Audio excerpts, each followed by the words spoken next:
महाभारत में पांडवों का वनवास चल रहा था।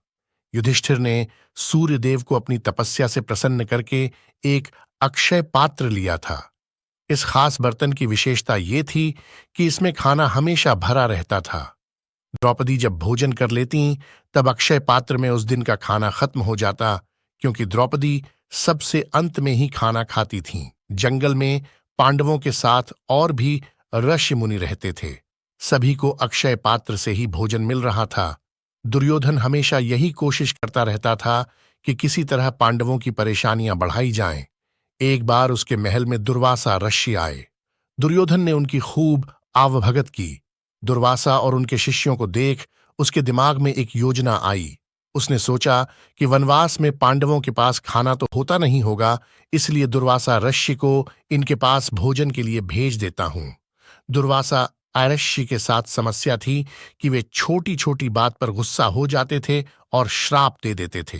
दुर्वासा जब दुर्योधन के महल से जंगल की ओर जाने लगे, तो दुर्योधन ने उनसे कहा कि जैसी कृपा आपने मुझ पर की है, वैसी ही कृपा मेरे बड़े भाई युधिष्ठिर पर भी कीजिए। वे जंगल में अपने परिवार के साथ रहते हैं।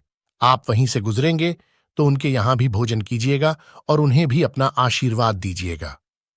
दुर्योधन की बात मानकर दुर्वासा ऋषि अपने शिष्यों और साथी ऋषियों के साथ पांडवों के पास पहुंच गए और भोजन कराने के लिए कहा।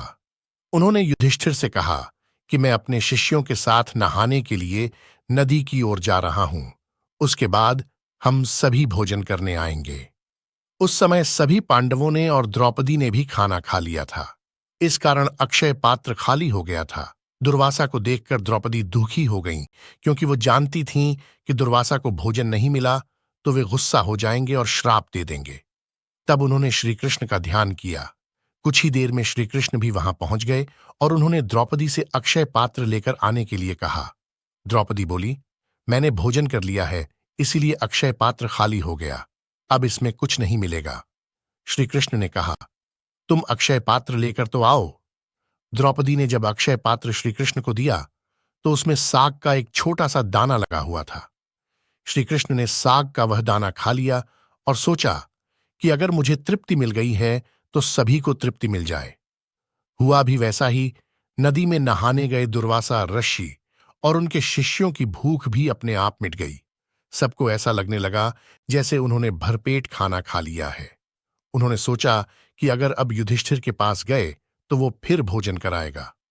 जो अब किसी के लिए संभव नहीं होगा, तो दुर्वासा सहित सारे ऋषि नहाकर बिना युधिष्ठिर से मिले ही आगे निकल गए।